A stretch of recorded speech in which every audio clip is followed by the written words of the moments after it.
aqui atrás de mim, aquela outra parte ali. Esse vale é da Bíblia chamado no livro do Apocalipse de Armagedon. E nós temos acontecimentos que se darão nesse lugar, acontecimentos proféticos. Isso é muito interessante para nós, porque visitamos inúmeros lugares que têm uma referência para nós do passado, daquilo que já aconteceu, e como foi há muito tempo, muitos desses lugares, nós não sabemos a localização precisa de onde exatamente alguma coisa aconteceu, embora identifiquemos a região. Outros a gente pode dizer que foi mais ou menos naquele lugar, mas no extrato de terra que está lá embaixo, por causa de sucessivas destruições e novas construções. Mas nós estamos aqui num lugar que, como se refere ao futuro, que nós acreditamos do que muito que temos para dizer por razões bíblicas se aproxima, nós estamos diante de um lugar em que provavelmente não estará tão diferente do que é quando as coisas vierem a acontecer. Mas eu queria explicar passo a passo para a gente poder chegar no entendimento do que vai acontecer nesse lugar. Nós, conforme eu havia dito ontem na mensagem que dei, acreditamos que o povo de Israel, a nação de Israel, de uma maneira geral rejeitou o Messias. Claro que houve um remanescente que creu, entre esse remanescente os apóstolos de Jesus Cristo, os primitivos cristãos que formaram a igreja de Jerusalém, mas a nação, através de suas autoridades, rejeitou o Messias. Não só a nação, o Império Romano pagão também rejeitou. Uma das coisas que consideramos assim graves erros do catolicismo romano, particularmente medieval, foi tentar responsabilizar exclusivamente judeus pela morte de Jesus Cristo, ignorando que Jesus veio para isso, ele veio para morrer, ele livremente entregou a sua vida pelos pecados da humanidade, e que quem realmente o crucificou foi o Império Romano, através de Pôncio Pilatos. Então, os cristãos primitivos foram perseguidos pelos judeus, mas foram perseguidos maximamente pelo Império Romano pagão. Então, a Bíblia diz que as nações do mundo se ajuntaram a uma contra o Senhor e os seus ungidos.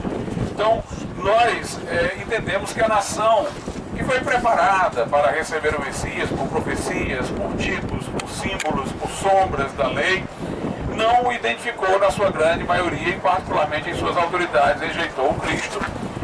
E essa nação, digamos assim, ficou no presente tempo, na presente dispensação, colocada ao lado do projeto de Deus, porque Deus agora constituiu um novo povo, um povo formado dentre os povos, um povo que não se identifica por uma nacionalidade, mas composto por pessoas de várias nacionalidades que creem em Jesus. É um povo celestial, um povo peregrino na terra, um povo que, como disse Jesus, não é desse mundo e que está aqui para dar testemunho às nações da graça de Deus, do favor de Deus, para chamar pessoas ao arrependimento. Então essa é a dispensação da igreja.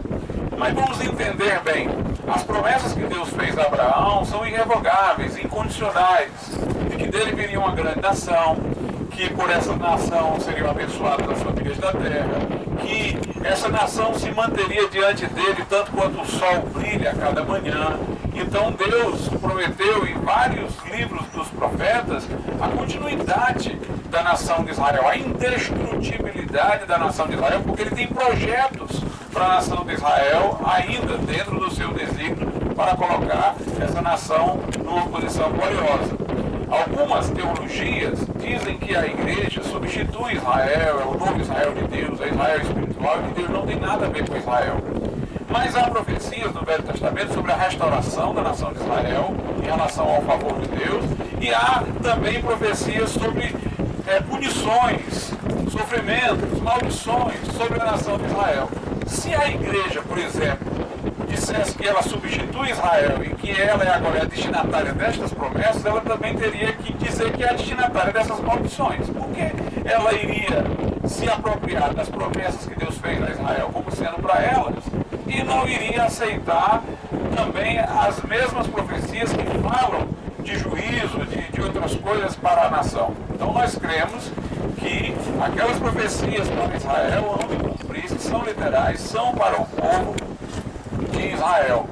No Velho Testamento, no livro do profeta Daniel, fala-se em 70 semanas de anos que estão destinadas para restaurar, reabilitar a nação para com Deus.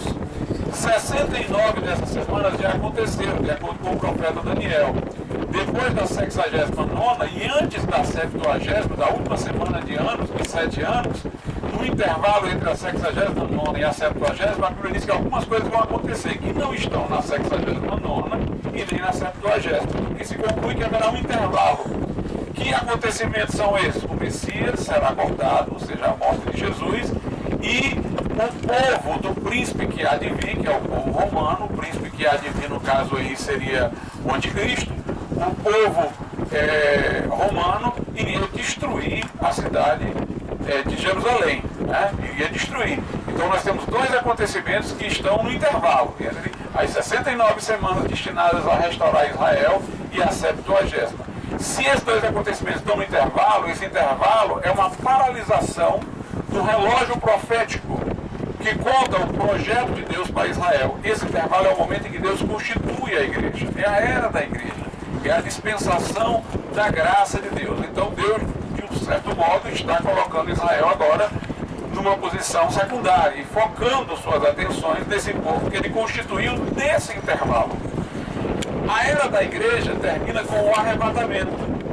A Bíblia diz que o mesmo Senhor descerá do céu, Jesus, não pisará na terra ainda, ficará nas nuvens, e aqueles que morreram em Cristo ressurgirão primeiro, nós que estivermos vivos seremos transformados, ou seja, o nosso corpo mortal se revestirá de imortalidade, nosso corpo corruptível de incorruptibilidade, e aí subiremos, os que ressuscitaram, os crentes vivos transformados ao encontro do Senhor nos ares, estaremos para sempre com o Senhor.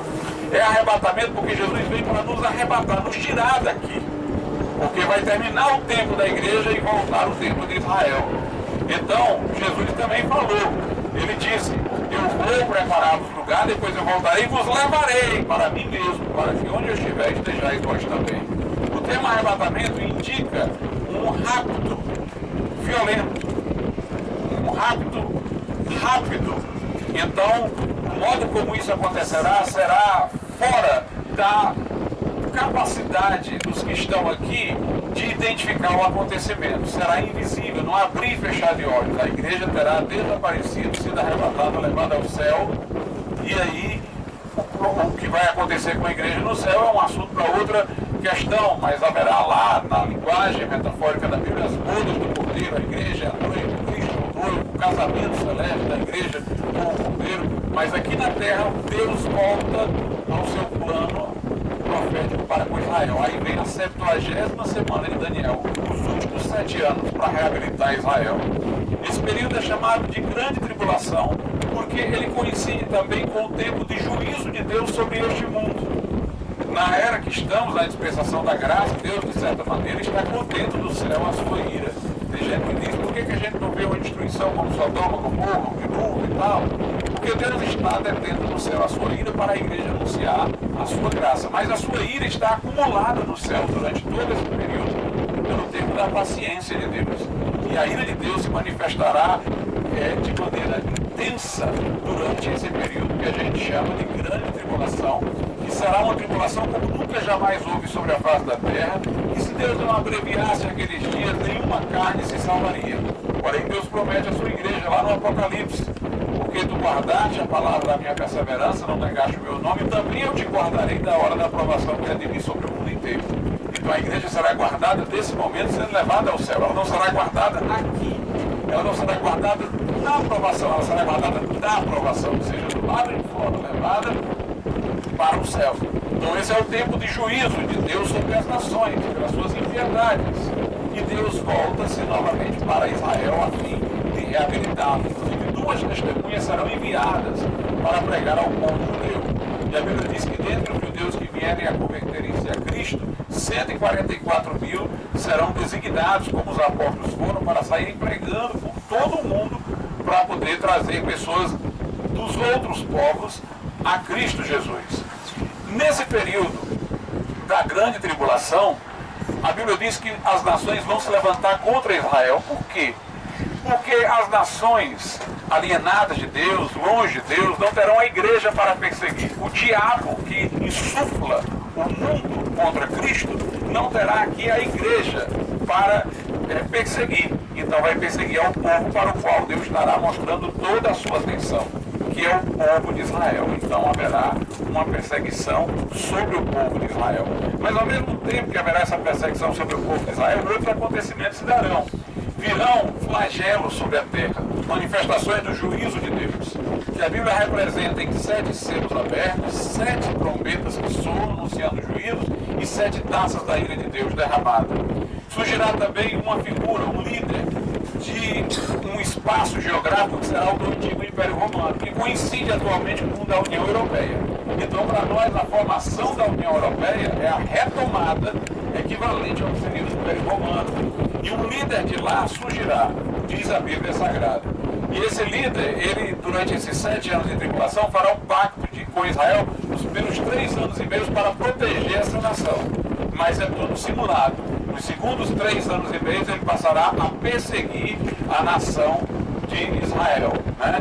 E aí você terá realmente a intensificação da tribulação. Agora veja como a Bíblia é perfeita. Veja como as suas profecias são exatas.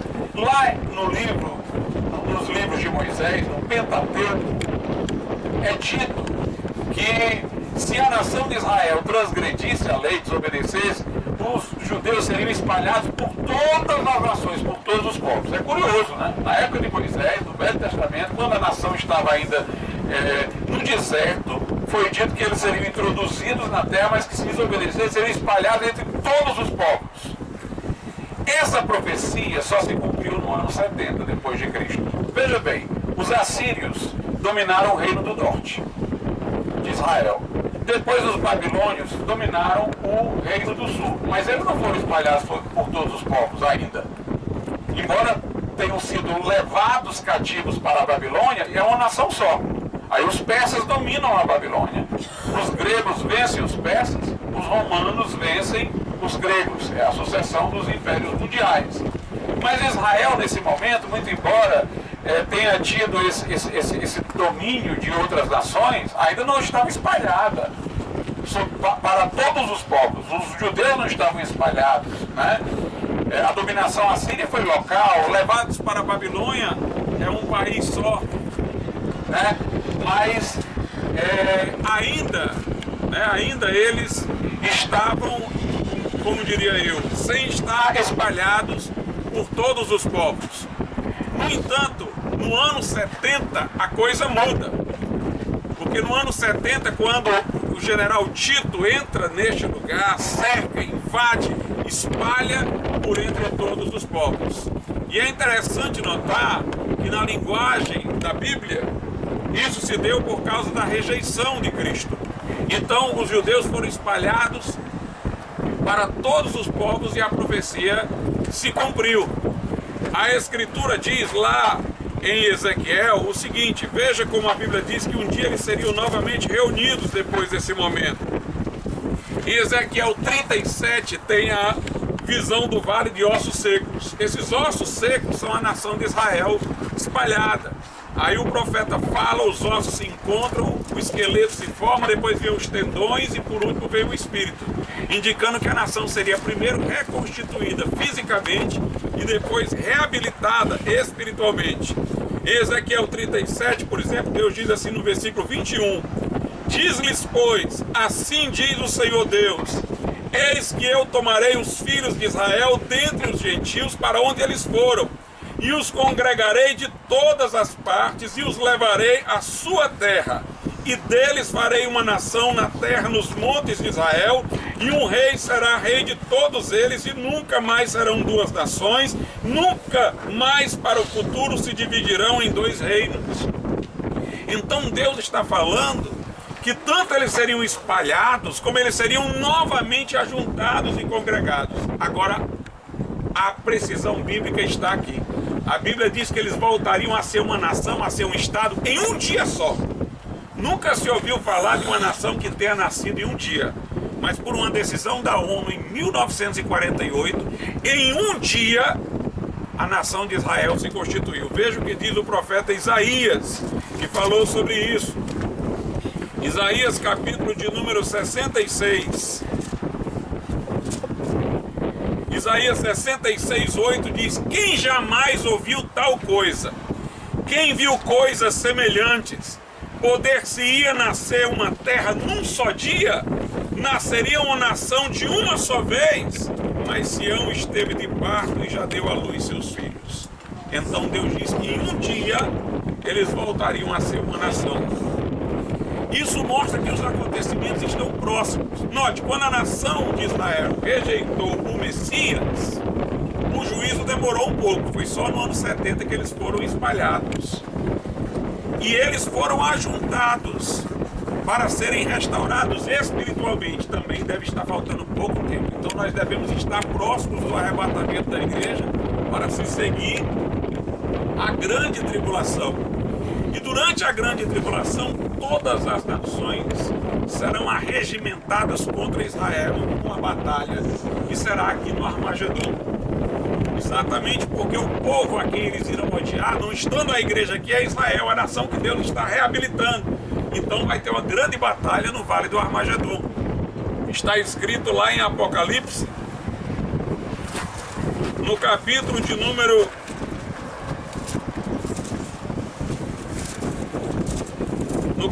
16, o seguinte, a partir do versículo 13: e da boca do dragão, e da boca da besta, e da boca do falso profeta, vi sair 3 espíritos imundos semelhantes a rãs. Versículo 14: porque são espíritos de demônios, que fazem milagres, vão ao encontro dos reis da terra e de todo o mundo, para os congregar para a batalha daquele grande dia do Deus Todo-Poderoso. Eis que venham como ladrão, bem-aventurado aquele que vigia e guarda as suas roupas, para que não ande nu e não se vejam as suas vergonhas. E os congregaram no lugar em que hebreu se chama Armagedon. Talvez alguém tenha uma certa dificuldade. O pastor, numa época como a de hoje, com tanta população demográfica, com tanta gente, como é que vai ter uma grande batalha num lugar tão pequeno como esse? Por que esse lugar seria destacado? Mas entendam, o Armagedon acontece no final da grande tribulação. Muita gente já terá morrido. Por exemplo, nas pragas que anteciparão o Armagedon, nós temos essa em Apocalipse 9, que diz assim, que depois da praga, ó, versículo 18 de Apocalipse 9, por estes três agentes aqui de destruição, foi morta a terça parte dos homens, isto é, pelo fogo, pela fumaça e pelo enxofre. Quer dizer, só numa praga a terça parte dos homens se irão. Em Apocalipse 8, por exemplo, vai dizer que uma estrela vai cair, um meteoro, ardendo como tocha, sobre a terça parte dos rios e vai inviabilizar a água, então haverá falta d'água. E o nome da estrela era Absinto, e a terça parte das águas tornou-se absinto, e muitos homens morreram das águas, porque se tornaram amargas. Então, animais vão diminuir, comida vai diminuir, guerra sobre guerra. Então, quando chegar na batalha do Armagedon, você já tem uma humanidade diminuta, destruída. E a Bíblia diz que vai ser muito sangue nessa batalha. E Jesus vai voltar nesse momento, em glória, com o seu povo, com a sua igreja que arrebatou, para salvar a nação de Israel da destruição. Diz aqui a Bíblia Sagrada sobre esse momento da volta de Jesus. Em Apocalipse, no capítulo de número 19, a partir do versículo 11. E vi o céu aberto, e eis um cavalo branco, e o que estava sentado sobre ele chama-se Fiel e Verdadeiro, e julga e peleja com justiça. E os seus olhos eram como chama de fogo, sobre a sua cabeça havia muitos diademas, e tinha um nome escrito que ninguém sabia, senão ele mesmo. E os fundamentos... Passei aqui uma página. E estava vestido de uma veste tingida em sangue, porque ele entrou na batalha. E o nome pelo qual se chama é a palavra de Deus, quer dizer, o verbo de Deus. E seguiam-no os exércitos do céu, em cavalos brancos e vestidos de linho branco, fino, puro, e da sua boca saiu uma aguda espada para ferir com ela as nações. E ele as regerá com vara de ferro, e ele mesmo é o que pisa o lagar do vinho, do furor e da ira do Deus Todo-Poderoso. E no manto e na sua coxa tem escrito este nome: Rei dos Reis e Senhor dos Senhores. Amém. Agora veja como é maravilhoso. Quando Jesus vier, muitos judeus já terão se convertidos, mas não todos. Mas quando o virem voltar e verem as marcas da cruz, os que ainda não se converteram, se converterão. Está lá no livro do profeta Zacarias, no Antigo Testamento, na Bíblia judaica, portanto. Lá em Zacarias, a Bíblia diz o seguinte: Zacarias, capítulo de número 12. Zacarias 12. Veja como o Velho Testamento testifica de Jesus. Seria bom até que quem é judeu ouvisse isso daqui. Olha só, Zacarias 12, 10. Mas sobre a casa de Davi, é Velho Testamento, é Bíblia judaica, mas sobre a casa de Davi e sobre os habitantes de Jerusalém derramarei o espírito de graça e de súplicas, e olharão para mim a quem traspassaram, e prantearão sobre ele como quem pranteia pelo filho unigênito, e chorarão amargamente por ele como se chora amargamente pelo primogênito. Naquele dia será grande o pranto em Jerusalém, porque os judeus finalmente reconhecerão que era o Messias Jesus. Como o pranto de Haddad, Rimon, no vale de Megiddo. Aleluia. E a terra pranteará a cada família à parte, a família da casa de Davi à parte, e suas mulheres à parte, e a família da casa de Natã à parte, e suas mulheres à parte, a família da casa de Levi à parte, as suas mulheres à parte, a família de Simei à parte, as suas mulheres à parte, todas as famílias remanescentes dos judeus que estiverem vivos, cada família à parte, e suas mulheres à parte. Agora observe como será a vinda de Jesus. Zacarias 14, ainda em Zacarias, no Velho Testamento, versículo 3. E o Senhor sairá e pelejará contra estas nações, como pelejou sim no dia da batalha, e naquele dia estarão seus pés sobre o Monte das Oliveiras. Como é que os pés de Deus, porque aqui quem fala é Deus, é Jeová, estarão sobre os Montes das Oliveiras? Se Deus, se não tivesse encarnado, não teria pés. É Jesus. Quando Jesus subiu no Monte das Oliveiras, ele disse de lá: olha, quando ele foi assunto aos céus, assim como vocês estão me vendo subir, vocês me verão descer desse lugar. E aqui diz: e naquele dia estarão seus pés sobre o Monte das Oliveiras, que está defronte de Jerusalém para o oriente, e o Monte das Oliveiras será fendido pelo meio, para o oriente e para o ocidente, e haverá um vale muito grande. Metade do monte se apartará para o norte, a outra metade dele para o sul. Agora, uma passagem para a gente concluir, que mostra todo esse projeto de Deus para a igreja de Israel. Romanos capítulo 11 diz assim: digo, pois, versículo 1, porventura rejeitou Deus o seu povo, ou seja, a nação de Israel? Paulo diz: de modo nenhum, porque eu também sou israelita, da descendência de Abraão, da tribo de Benjamim. Deus não rejeitou o seu povo que antes conheceu. Aí ele vai dizer o seguinte, sobre a rejeição de Israel ao Messias, versículo 11: digo, pois, porventura tropeçaram para que caíssem? Ou seja, o fato de eles rejeitarem Jesus foi um tropeço do qual nunca mais se levantarão? Porventura tropeçaram para que caíssem? De modo nenhum, mas pela sua queda veio a salvação aos gentios, porque Israel rejeitou a Jesus e os apóstolos foram pregar para os gentios, para os povos, constituindo a igreja dentre as nações, para os incitar ao ciúme. Quer dizer, para que eles pudessem olhar e ver a igreja e querer recuperar a sua posição diante de Deus. E se a sua queda, a queda de Israel, é a riqueza do mundo, e a sua diminuição, a riqueza dos gentios, quanto mais a sua plenitude. Se eles, rejeitando a Jesus, abençoaram os gentios, quanto mais quando eles forem reabilitados ao favor de Deus, como não vai ser uma bênção para o mundo inteiro. Aí diz mais o apóstolo Paulo, ainda em Romanos capítulo de número 10, ele diz assim a partir do verso 25: porque não quero, irmãos, que ignoreis este segredo, este mistério, para que não sejais sábios em vós mesmos, que o endurecimento veio em parte sobre Israel, até que a plenitude dos gentios haja entrado. Que a plenitude dos gentios, até que Deus tenha formado um povo que Ele quer dentre os gentios, a igreja. E assim, depois que Ele formar esse povo, depois da plenitude dos gentios, e assim todo Israel será salvo. A nação vai voltar-se para Deus na grande tribulação, debaixo de aperto e dor. Quando Jesus voltar, aqueles que ainda não tiverem se convertido vão vê-lo com as marcas e vão chorar, se arrepender. E a Bíblia diz: de Sião virá o libertador e desviará de Jacó as impiedades. E esta será a minha aliança com eles, quando eu tirar os seus pecados. E então a Bíblia diz que Jesus vai reinar sobre a terra por 1000 anos. A partir de Jerusalém, a partir de Israel, e haverá paz sobre a terra por 1000 anos, e Deus cumprirá todas as promessas que fez para a glória de Israel.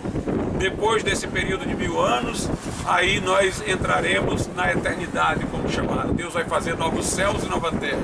Aí Ele vai cumprir as suas promessas feitas para a igreja, de criar novos céus e nova terra, que serão uma só grei, onde viverão os remidos e os salvos pela graça de Deus. Mas nós estamos aqui no cenário da última batalha, a batalha do Armagedon.